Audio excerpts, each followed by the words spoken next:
teams, these C teams that are playing.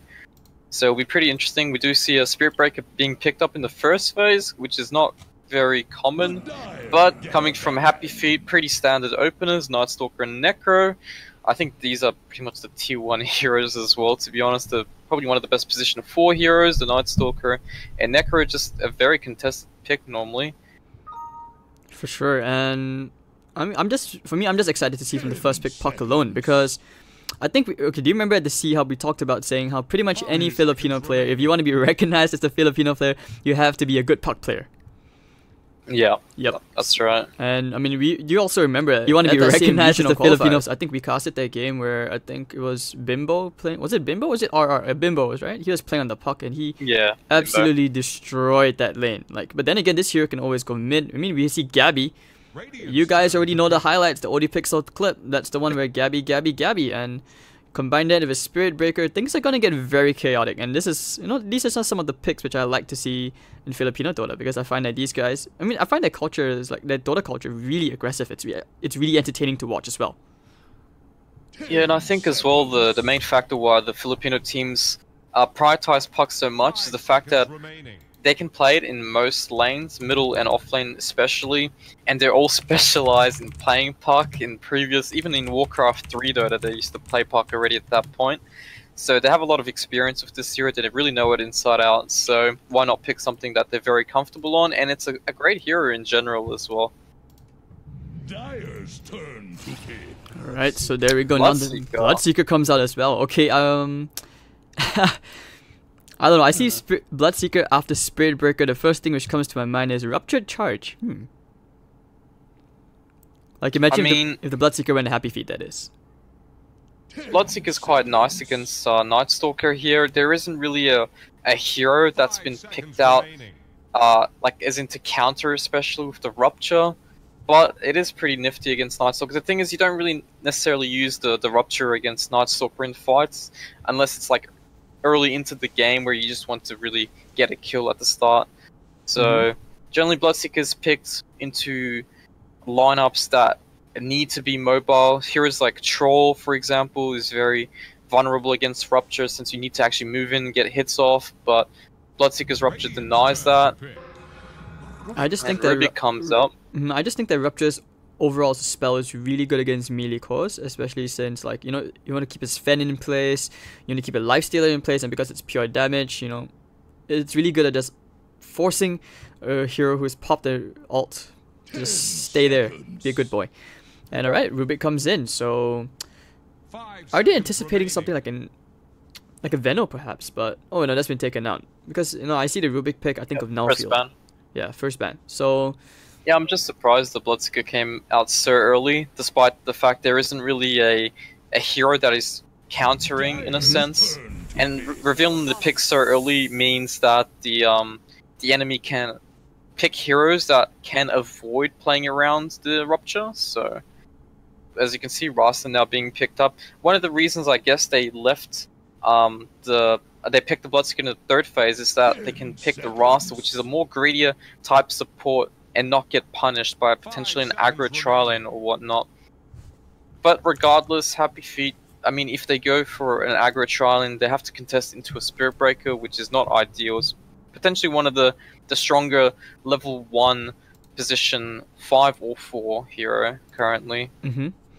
And okay, I just really like the support duo in general, because it's very balanced. It seems textbook, but I like the Spirit Breaker because it's just a hero which creates chaos on the map. And Shadow Shaman at the same time, like you said, a bit greedier support. He's almost like a greedy 5, isn't he? Like, I'm not sure if you've seen Shadow Shaman with an Ether Lens. I would consider him a 4 these days, especially with the Spirit Breaker. Like, a Spirit Breaker does fit the role as a position 4. Yeah, exactly. Like, generally the Spirit Breaker fits a role as a 4 in terms of how they play it, but it's not really a 4, it's a 5 more than a 4. Okay. It just doesn't farm, it doesn't have the spells to keep up and farm, and he's just constantly on the move as well. And he doesn't necessarily need many items to be effective, he just needs a few levels. Whereas the Rasta with some items is very useful. Oh, and now the Ember comes out. Okay, how do you feel about this Ember pick? Is it? Like, against Bloodseeker, it's one of those heroes that doesn't get affected because his ultimate allows him to move away, not being affected by Rupture.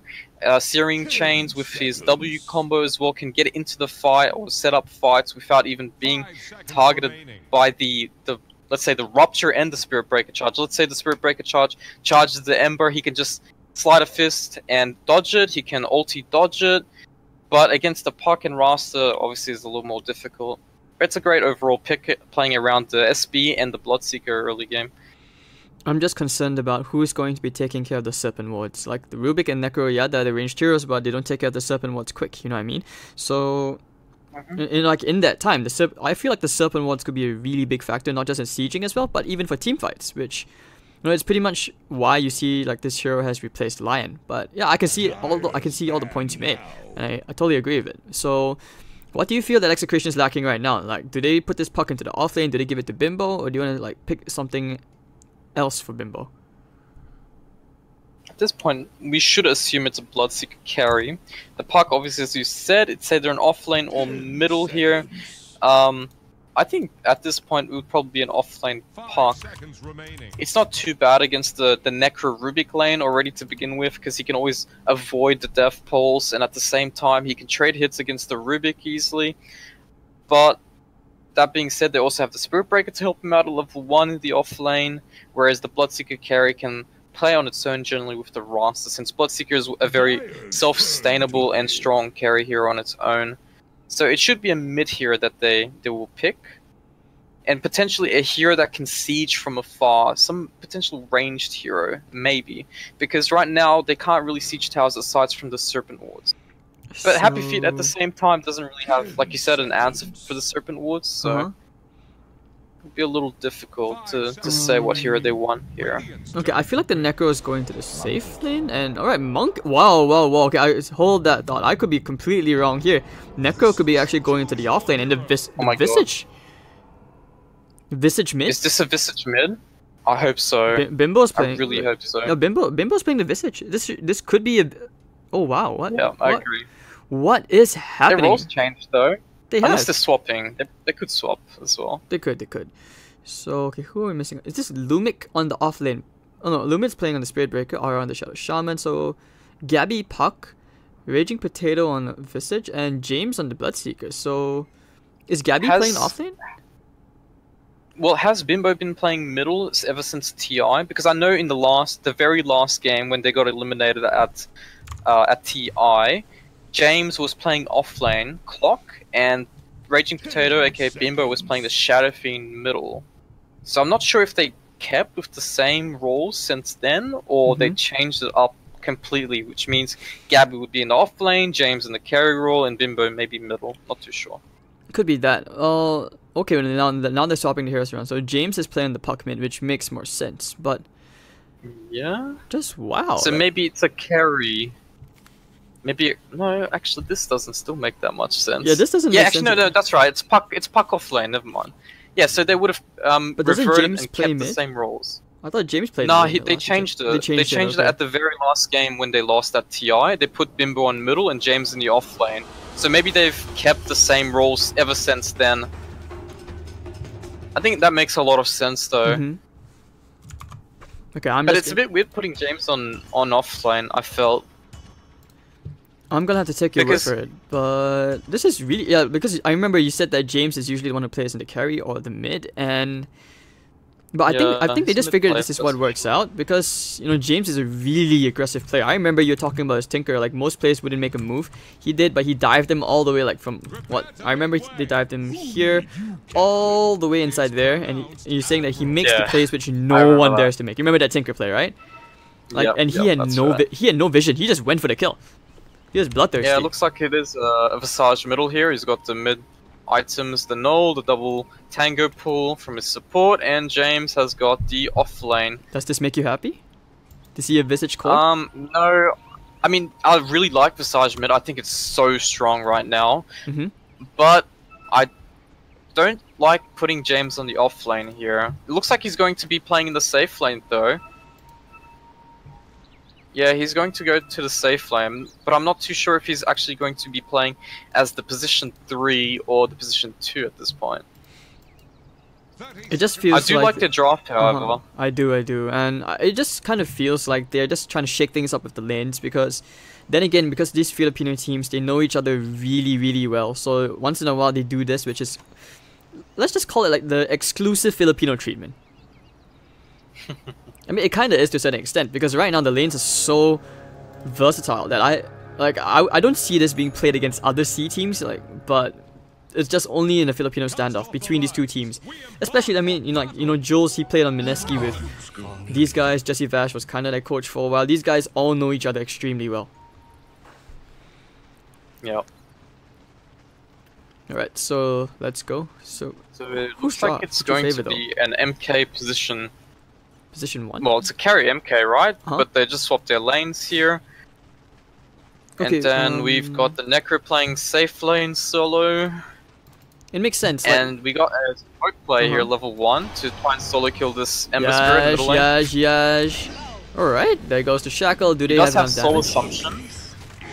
Will be enough. And alright, Darcy, before we get too much into this, whose draft would you favor a bit more? Or would you favor someone's draft one-sided? Maybe the Visage? I like Execration's lineup more. They do have a lack of physical damage, but the trade-off is they have a lot of teamfight damage, which comes a lot from Soul Assumption. They have the Blood Rage to amplify the damage if he wants to put it on the Visage to keep unleashing it. They have the Puck. Even the Rasta does quite a lot of damage once he has a few items too. So I do like Execration's lineup better here. The only way I see Happyfeet having a good game is if they top lane. Rappy in some trouble. They have enough, of course, with the Thirst. Should be a kill here. Hello? Oh, maybe not. And the Orb of Venom actually cancelling the Salve. Lumic in a bit of trouble, and Seeker doesn't want to. Yeah, he can definitely dive there, and he had Blood Rage as well, so he would have just healed up after one more hit. Oh, Jesse Vash. So Jesse Vash. Yep, in some trouble. Jesse Vash. Oh, nice stun. The Monkey King, but actually the toss back, he really just wants to get his core to kill. Oh, the body blocks. James. No, his staff is bigger than yours. Alright, so. What? Sorry, what? You want my? I don't know. It just came to my mind. I don't know why. What game am I watching here? I'm not sure. Are we watching the same game? No, definitely not. Middle lane though, Jesse Bass trying to grab, but he's too far. Well, they're keen. Oh no, yeah, they have jewels. Is this the play? I don't think so. They have the sharing chains. Raging Potato, he has a salve. Going around with the Soul Assumption will cancel the Flame Guard. Charges coming in, so they could be just looking to reload the salve coming up. And they could think about going back into Yash, but Spirit Breaker, who is he charging? Still going into Yash. Yash. No, Spirit Breaker's just here to say hi. But yeah, this is some good stuff. I mean, I like how the lanes are just so active. And one thing I also like to point out is that, Bloodseeker against Necrophos, for example, usually heroes would struggle against the Heartstopper aura. But because he always has the Blood Rage, he's always going to be able to sustain the lane just fine. Yep, bottom line, a trade-off of kills here. Favoring Happyfeet here since James died out first, but still both supports getting the kills here. Both the position 4s technically as well. Because support lives matter, and it means RR, he can finally buy boots and have money to buy wards as well. Oh, they want to go here into RR, going with another Void, but Monkey King. Wait, who is playing the Monkey again? Who is I'm actually a bit confused with the names. Is that Ben-Hur? Yeah, that's Ben-Hur. Okay, so top lane looks like they are thinking about going into the Bloodseeker again. Jesse Vash just getting a couple of trade hits and Spirit Breaker actually cancel it. Oh, he actually got bashed by Roshan. What? Yeah, that's unfortunate. He has no mana as well. Needs clarity up now to actually get another charge off if he decides to do so. And but this as you middle can lane, see, the Night Stalker just playing for the bounty runes, taking the enemy bounty runes here. Oh, he has phase boots already. Wow, Yep. he's really farmed. Jules is really farmed, and this is going to keep on growing. At the same time, I want to point out that Yash is suffering a lot in this lane because he's 9-3. Bimbo is 23-10. And I think this is why you would favor the. This is why, Bimbo, you know that he's such a strong laner and most players are afraid to lane against him. Do you remember that Omni Knight thing when he was doing the max degen aura? Total cancer. Like I tried it in my pubs afterwards. That was sick. Going very good here for Jesse Vash. Gonna be in some trouble. That Death Pulse is not gonna keep him alive. Okay, nice lift into Jules. But he's gonna get the kill anyways, and Bloodseeker's just gonna run out of this one. Rappy. There is a void here. They want to keep on going. He's just baiting them around. He doesn't have any health.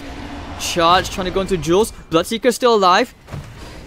Sunstrike maybe? Okay, never mind. The Death Pulse will kill him. Lumic now looks like trying to save his core. May actually end up paying for it of his life. Oh, nice slow. Coming out the Ghost Shroud. Should be enough damage. Jules gonna attack the tower, and that will be the kill. Jules may actually end up dying to the tower. Maybe not. Okay, no, but Bloodseeker is really, really thirsty right now. Plenty of extra damage, and yeah, we're just seeing tons of action fly around. Yeah, Bloodseeker going back at top. He's got a lot of speed from the other lanes being low. The Ember Spirit's half HP, so that's where he was getting his speed and damage from. But now he's going to shrine up. Same with Jules. Jules was extremely low as well. Race car damage. And yeah, so far they've been trying to pressure James as well. But I would say they've somewhat succeeded. But he's still getting pretty decent levels and farm out of this lane. Oh, hold on the lift. Oh, and he's in trouble now. No orb. Boundless Strike. Boundless Strike. He doesn't want to use it. Oh, there we go, Ben-Hur. Timing it right. And he has the proc from the Jingu Mastery. One more click will get the kill and plenty of HP back. You have to love Monkey King. Just ever so patient. But Jules, going back for another bounty rune. I feel like there should be a score where they actually count how many bounty runes you still have. Like, how many bounty runes you've taken in a game. I mean, that would be really handy to see it, like how much the roaming support gets compared to the opposite team. But anyways, Raging Potato now has level 6, he's got his birds, and he can put a lot of pressure. It's going to be extremely hard to lane against this in the early levels, unless you can actually burst him down straight away. Oh, look at that damage. So hard. You know, getting the burst to stun. Birds, though. Oh, he's going to be okay. Maybe not. Hold on, they have the Searing Chains. Going to proc it, and there we go, Visage.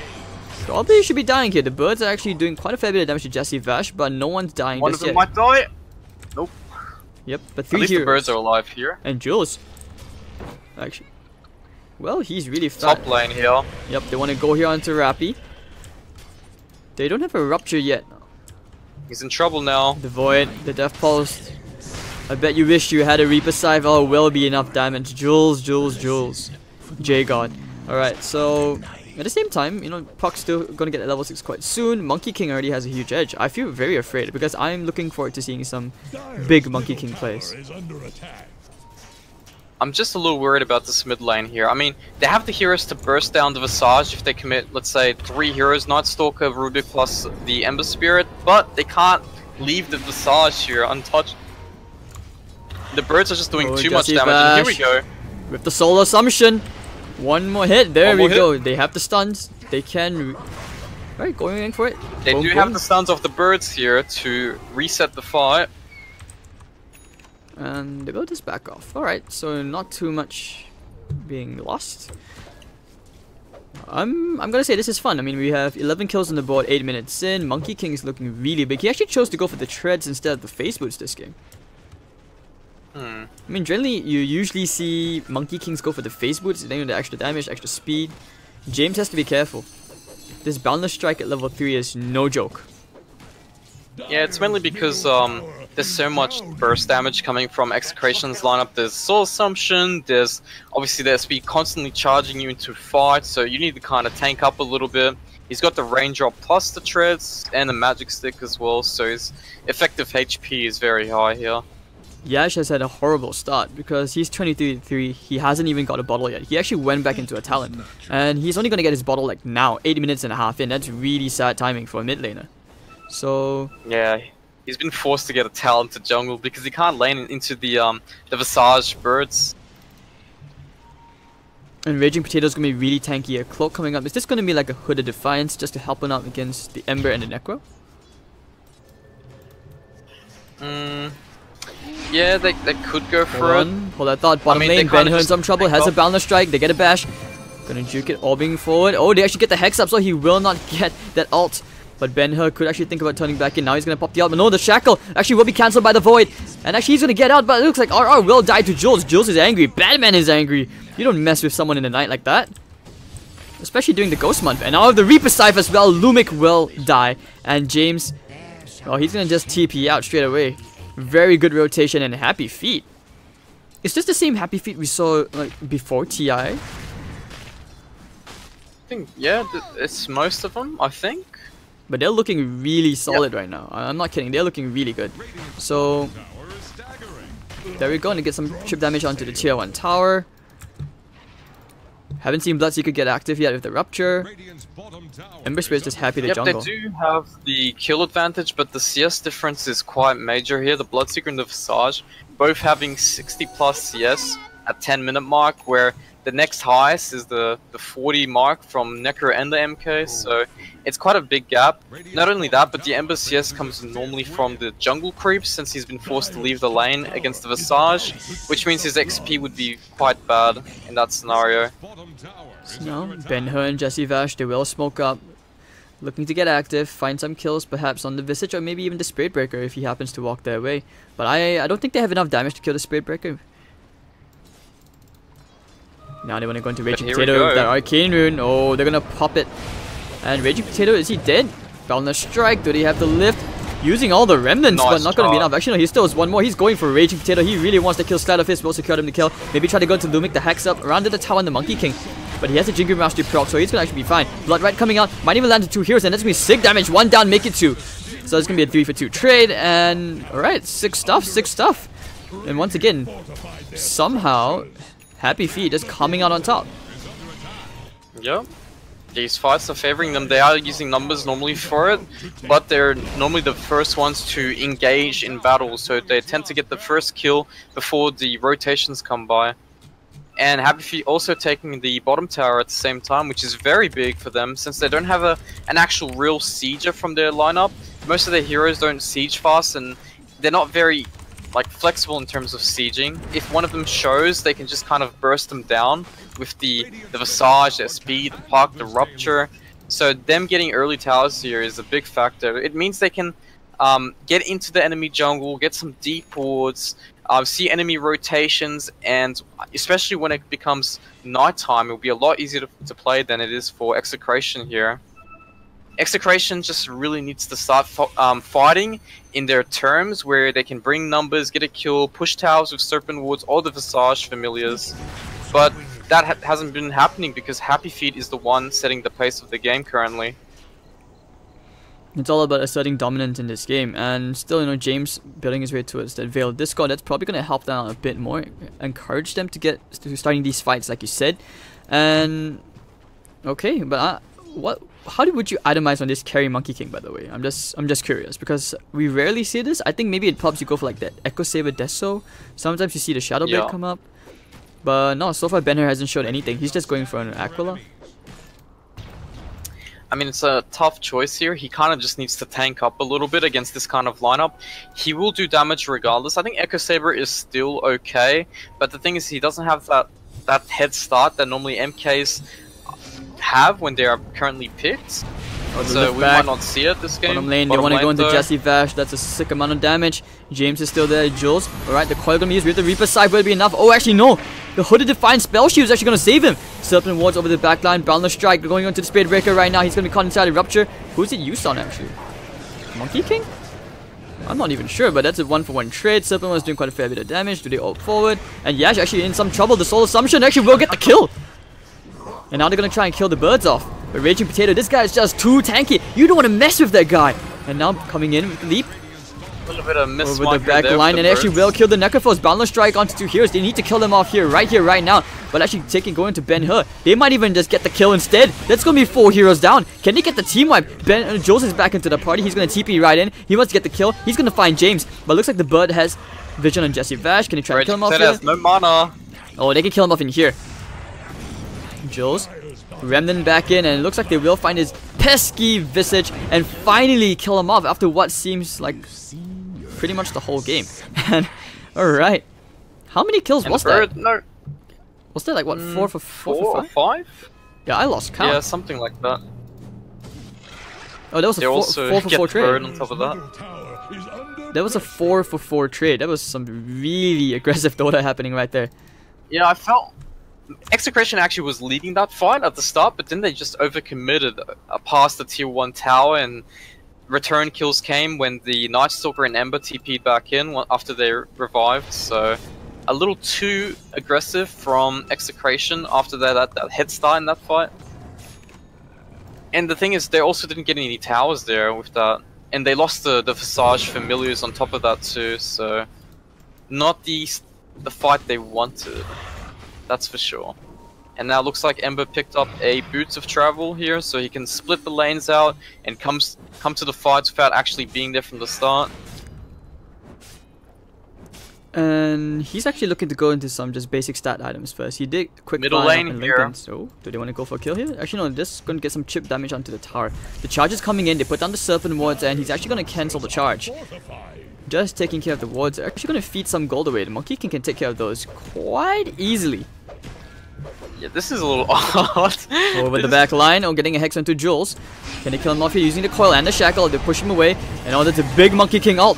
Catching everyone inside with the remnants forward. Actually, we'll get the chains onto RR. And with this, okay, nice Reaper Scythe on the support. And Raging Potato caught out. Looks like Happyfeet, they're going to find 2 for 1 trade. And with the Blood Right, they will actually take care of the Monkey King as well. So bend her down, fighting under the Shrine. Not the smartest idea. Ruptured Necrophos has the Death Pulse. Alright, healing up, healing up. Can't really TP out of this. It looks like he's just going to die here into the Blood Right all the way to James. And they're going to on the hunt for Yash. They know that he doesn't have a remnant anymore. And they're going to keep on chasing. Going for the charge forward. Should be able to find a kill onto Yash. 3 for 2 trade already. Does have Searings. Oh, it does not Searings. Oh, he doesn't have the mana for it as well. He's just kidding it. Alright, so there we go. Once again, a huge exchange. These guys are just duking it out every single time. And neither side are just giving in. 2 for 4 trade. Happyfeet did not profit from that at all. Yeah, I mean, they did overcommit. They dove the tier 1 tower. The MK ulti was good and all, but the rest of the team can't back him up as quick as he can jump in, so might have been a little bit of a miscommunication coming from the Happyfeet side. But obviously Execration happy with that. They did utilize the woods, didn't really get a tower, but the woods will be up soon, and they'll probably take another fight as soon as they have that up. They need to get some tier 1 towers. They have the top one, but mid and bottom kind of lowish, so... Oh, top lane, Jules is some trouble. He's really taking the charge and the Nether Strike. They hex him up. Do they have the... Oh, won't get in range for the shackle. Jules is really fat. He's actually able to afford his Solar Crest already. Considering this is his position for, like... You know, this is a roaming support. He's more farm than your Monkey King. And I also wanted to point out, like, was it a smart idea for, you know, considering like they fought into the Wukong's command, it gives them +8 armor, but still, they managed to win that fight. Do you think he needs the level 2's Wukong's command to make a bigger impact in the next fight, the next time they dive towers again? Well, the thing is, the armor is not really an issue for Execration's lineup, because most of the damage is magical here. They have the Puck with Veil, they have the Rasta's Fork, Visage Soul Assumption, so... The Wukong ulti. Top lane, they want to go here onto the Spirit Breaker. Lumic, the chains up, nowhere to run, and he will die to Yash. Oh, they actually managed to cancel the TP, and he gets the Jingu Mastery proc. So Echo Saber on the way. Middle lane though, getting pushed. Yep, so they get a free tier 1 tower. Yep. Not too shabby. But top lane here might get pushed by the Happyfeet side. They do have TPs up soon, 10 seconds they revive, so they should contest this. In the meanwhile, Jesse Vash is getting those deep wards now to spot Shrine TPs in case they do defend that tower through the Shrine. And also in the middle lane is also getting pushed at the same time. So you got 2 tier 1 towers being pressured. At top lane though, yeah, Lumic charging in. If they were just a bit quicker. Wait, what did Jesse Vash steal? Why does he have... Okay, it just expired. And James playing inside the trees. Do they want to try and find them? They know he orbed forward. Do they actually get... Oh wow, he's going for this. But he doesn't have the mana anymore. He has to know that James just blinked further north. And alright, so you can change just to check. And the Radiant side will actually get a free tier 1 tower for absolutely nothing. And now they want to go do the Roshan with the Serpent Wards and the Solar Crest. They can actually do this really quickly as well. Yep, they do have the Solar Crest, and there's also a, we didn't talk about this, a Halberd pickup from the Bloodseeker, which will be very effective against this MK.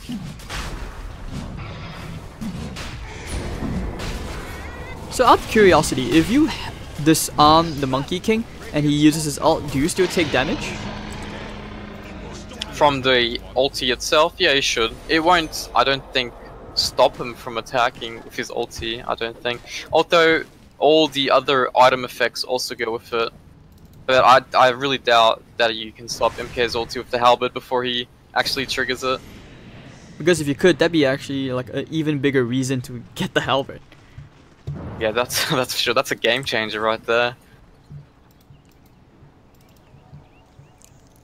Alright, so 15 to 19. One heck of an active game here that we have, Darcy. So, is this going according to anyone's game plan, or do you feel like maybe a particular team, like maybe Execration, they need to step things up? Because I haven't seen many Visage calls, so I'm not sure if like what's this hero's late game potential. Oh, it's very strong. If you build it the right way and you go either AC or Shivers towards the later stages, then he still does a massive amount of damage since his talents scale very well. He's got the 50 damage talent at 15, he's got the double soul assumption, double strike at 20. Oh, so he still, throughout the whole game, does a lot of damage, either magical and physical too. Top lane though. Yep, they want to try to get the Hex onto Ben-Hur, but now the double Searing Chain's coming out. Oh, Boundless Strike. And actually, they will find one, they'll find the second as well. So double kill for Yash, and that makes up for basically his lackluster laning phase. He's already earned back way more. And they're about to go for a bit more. They want to go into Raging Potato perhaps. Actually, Jesse Vash charging forward. They're saying, let's go! And they were going to follow the Visage as well. Bloodseeker coming in. Maybe the Rupture right onto Jules. He has to run away. They coil into 2, making sure they can't run away from James. And they've definitely overextended one more time. It's going to be 2 kills. 2 for 2 trade. And they want to go for Ben-Hur. Maybe find one more. But that Boundless Strike damage. Reaper Scythe. And actually, not the turnaround. They will find Raging Potato at long last. They want to go into the Bloodseeker. Going in for the Remnant. And actually, they should be able to kill him off here. They have a change in a fair bit. But he's actually going to run this one now. Popping 7 wards and fighting under. Looks like they want to go for Yash. Right clicks away. But the Flame Guard's doing too much damage with the Nether Strike. They will actually end up killing Yash. Now going for the back for a bit more. Going to try and kill this Necrophos. I think they should be able to kill him off. Yep, this will be a huge overextension. Boundless Strike will not be able to save his teammate. And Ben-Hur will have to leap away to save the TP out. Do they have something to cancel it? No, they do not. But alright. 4 for 1 trade. Fight still. Just to kill Raging Potato. Yep. Not worth the investment of so many heroes. It's really interesting to see Raging Potato playing the Visage, because he doesn't even use the birds. Like, he had one bird which was on the top left corner over here, and it was AFK there because he was running it away from the MK. But he was just fighting with his hero, and he could have resummoned this bird, but he just fought with his hero. He didn't even care. And in the end, they still won the fight there. They committed so much to kill the Visage that the rest of the team did so much damage, such as the Bloodseeker and the Puck and whatnot. So they just have so much magical damage. I feel like the only way Happyfeet can fight is if they grab some BKB somehow, but they don't really have a natural BKB hero aside from the MK, and the MK is not nearly as fat enough to actually buy one before you get some damage items. So that's going to be a big problem for Happyfeet in the next few fights. If they can't fight into them with this kind of lineup, how do they approach this game? Well, they're going for another fight. They might try to do a wraparound, get a good start by killing the supports at the beginning of the fight. They might be able to. They don't have the Visage in the area. The Visage is all the way back in their jungle. Right. Going for the flank around now. They found RR, but the Hex, very quick reflexes. Blood right going in. Double Searing Chains, perhaps the Rupture onto the Ember Spirit. You said that this is not going to affect him, and it's already showing. Now the core onto 3 heroes, actually make it 4. Can he kill him off here? Actually, kill the Bloodseeker, popping the Aegis, and Spirit Breaker kind of caught. Oh, actually silenced up. Won't be able to get his spells off. It's going to be 3 heroes down, and that counts the Aegis. Now they might be able to kill the Bloodseeker off the second time. Reapers have to keep him in place. He's going to Manta style dodge it out, but the Blood Rat's going to be there doing some damage, but it's okay. He will die anyways. So big stuff, great smoke. It looks like they may even find a 4th, and that'll be the Puck. Oh dear, the Puck. Oh, Searing Chains missed, but the Boundless Strike's gonna be there, hunting the Night for vision, and they will find 4 heroes, making it 5 for the kill count just because they burnt out the Aegis as well. So Happyfeet on fire. A very scrappy fight, mainly because Raging Potato isn't even there. I'm surprised they decided to push top without having the Visage there, and the Visage was actually showing at middle, hitting creeps, so Happyfeet knew all along that the Visage couldn't get to the fight here, so a smart call from Happyfeet, whoever made that call, to take a fight they knew they could take. Also securing a tier 1 tower on top of that. So there was a comfortable gold advantage for Execration, but now that's slowly disappearing. For those of you who are just starting to tune in, Execration's on the Radiant side and Happyfeet on the Dire. So, alright. RR, with Invis Rune, they could be looking to make some plays. Visage just picked up his Aghanim Scepter. Alright, there we go. So now he has the triple birds, I believe. Yep. Oh, they go for a Hex. They found a very tasty target. Necrophos used Scepter up into the air. They did have one way to get him out. The Ghost Shroud's gonna be there so he doesn't take that much damage. Soul Assumption gonna be used to Jesse Vash. Half his HP gone. Birds flying in, but already James goes down. And Raging Potato getting return kill to Jesse Vash. It looks like Raging Potato is gonna pay for it of his life. And that's gonna be a 3-for-1 trade. And they get the Serpent Wards as well. Plenty of gold. And for the first time in this game, Happyfeet have the net worth advantage. Yeah, they just keep getting caught by numbers. I mean, they did start the fight with the roster and whatnot, but there was only about 3 heroes there at the start of that fight, and there was a shrine right next to the guy who got caught, who ended up buying so much time with the Yules. They all TP'd in, and they turned the fight so easily that way. And now this is going to rotate in a tier 2 tower potentially here. There are pings coming out that do the want to defend this tier 2. But again, Happyfeet slowly and slowly getting ahead. They already negated the gap gold lead from Execration side, and they're quite ahead in the XP as well. 4k. Looks like they're TPing in. They have more wards and 1 more ward and 2 sentries, which they might be putting it aggressively soon if they get into their enemy jungle. But this game, there's no real dictator in this game. A lot of it really comes down to who starts the fight, who gets the right targets, can they burst one guy down quick enough, depending on which team is jumping. And I mean, the Necro at this point just really needs to tank up, because he's going to be the main factor towards the later stages of the game for Happyfeet. If he can survive and get a key hero kill with his ultimate and keep healing his teammates, then it'll be very hard for the Execration side to keep fighting in a long extended fight. Meanwhile, Yash just breaking the enemy smoke. He saw the Shadow Shaman who went to place a deep ward. And alright, so now he just TPs straight to the bottom lane, trying to get the tier 2 tower. They use the scan, they know where they are. They already shown themselves mid, and once again the same story, going into the Necrophos again. Ghost Shroud into the middle of the Serpent Wards. He doesn't really take any damage from that. But now, oh, the Spirit's forward, they find one! It looks like they will find the second as well. And Necro will finally die, but looks like the Spirit Breaker Lumic at the backline getting picked off. So 3-for-1, making it a 4-for-1 soon after Raging Potato dies. It's surrounded by all these Happyfeet heroes. Never underestimate Happyfeet players. And now, there we go, the 3 birds. Can they kill him off right there? Yep, Jules, he's gonna find one. Actually, no, the triple stuns. Yep, and like, again, what happened is they try to go on the Necro. He heals himself, buys time, keeps healing up. They do rupture him. They commit so much on the Necro. They do end up killing him. But then there's Ember, there's Nightstalker, there's MK. All these heroes also do damage. Especially since, like, for example, Nightstalker is so fat. He has the Blade Mail, he has Solar Crest. He can actually kill core heroes such as the Puck on his own as well. So it's a fight now where it dictates Execration to actually burst the hero. And if they cannot, then they'll end up losing the fight. Bottom lane. Oh, they tried to go into the Ember Spirit, but because he has a Linken's, there's no way to kill him. And he's going for a Radiance soon. The Radiance is going to start messing around with the Bloodseeker even more. Considering, like, he's also still trying to farm. This is basically the race for the Radiance. Who's going to get the Radiance first?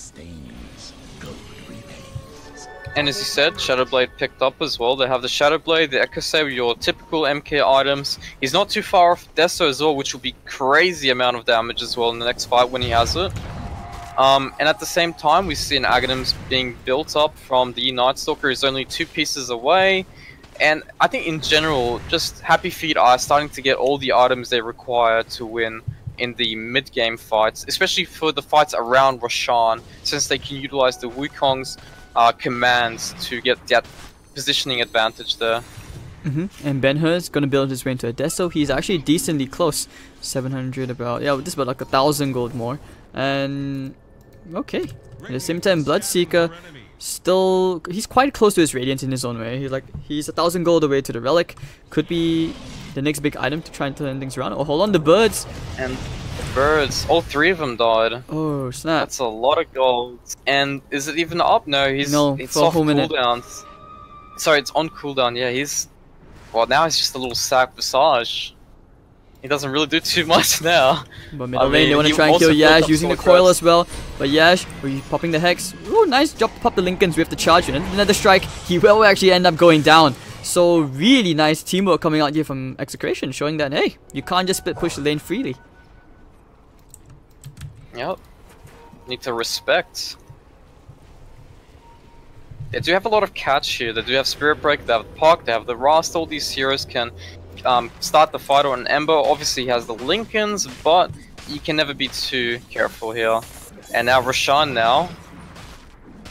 A Roshan attempt by Execration. They will take it extremely fast. They do have the Blood Rage, they have the Serpent Woods, obviously the Solar Crest from the Visage, so a crucial pick here that dictated the Roshan. Alright, so Raging Potato will pick up the Aegis one more time.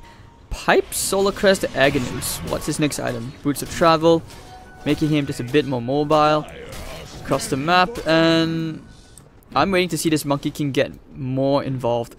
I want to see that Deso up on him ASAP so that we can see him making some big plays. Well, the game is just going ups and downs. They first, Happyfeet looked like they were struggling a bit, then they started getting a few good fights, and now they got picked. The Ember got picked off, and now Execration got the Roshan off that pick off. So the game is pretty even once again. The Visage has his birds resummon, and he has the Aegis on top of that. So they might be going for that tier 2 at middle here, which is extremely low already. So it should be a pretty easy tower, unless Happyfeet thinks they can actually contest this and fight into the Aegis here. But looks like they won't go for it. Ooh, the birds might die again though. No. It's close. That would have been really extremely close. sad. Anyways, one strike almost killed them all. Just completed his death. So can you imagine if he gets one more item, say like a Basher or even like a BKB? He's definitely going to one hit. BKB now. He actually went for the 275. BKB. He actually went for the 275 health. I thought he would go for the extra mastery damage. That definitely would have killed off all those birds. Because I remember I've seen it before, like for sure. So anyways, getting the blood right now. Atos just to keep the Bloodseeker in place. He does have the cheese though now. He actually went for BKB. Yeah, he didn't go for the Radiance in the end. They know the Jules is in the trees. They've pinged him out. They have a ward there. They want to chase him. Nether Strike keeping him inside the blood right. And now the Searing Chain's connecting only onto the Shadow Shaman. But the Rupture, they're actually going to break the Lincolns. And using their BKB, he's going to chase after the Necrophos. Will not be able to get the Ghost Shot off. Yes, he will finally proc it off. Yul steps up into the air, getting the slow, but Jesse Fash will end up dying. So 3 heroes down. And this could be the big opening for Execration to actually go high ground. None of these heroes on Happyfeet have buyback. And they even get the Courier Slam on James. Looks like the Wukong is not safe as well. Yep. Forcing him to Shadow Blade out. And this is going to be a free Rax here. Yul steps up into the air, chopping him to the blood right. Actually, no, gonna miss the silence. Gonna find onto the shrine, but the Hex onto the Monkey King. They're just gonna kill him off right there, right now. And then it'll be the full team wipe as Yash goes down as well. And they're gonna take a full lane of barracks, maybe even 2. What is happening, Darcy? Execration out of... They were behind, and next thing you know, these guys are about to take even 3 lanes of melee barracks, perhaps. What's that meme? It's like 322 644 or something. I think this game really sums that up. I mean, GG. They call it. This was such a really weird game. It felt like at the start, Execration was really ahead in terms of laning, and then all of a sudden, Happyfeet rotations was just owning them. And then all of a sudden, one pick-off from Ember gave him Rosh, and then the game ended after 1 fight. That's absurd. I'm really impressed with what I'm seeing here. Like, I did not expect Execration to take that game 1. And yeah, ladies and gentlemen, believe it or not, that was only game 1 of our Filipino standoff between Execration and Happyfeet. So before we get into game 2, Darcy, any final thoughts? I think both teams just need to be a little more relaxed. They need to really think about how far they can dive and their extent of the powers that they can dive, because a lot of the time they take a fight, this goes for both teams as well, they win a fight at the start and then they just overcommit, dive a tower, and then they die, and then the fights just turn badly after that. So I believe both teams just need to relax a little bit and just decide and judge better these fights.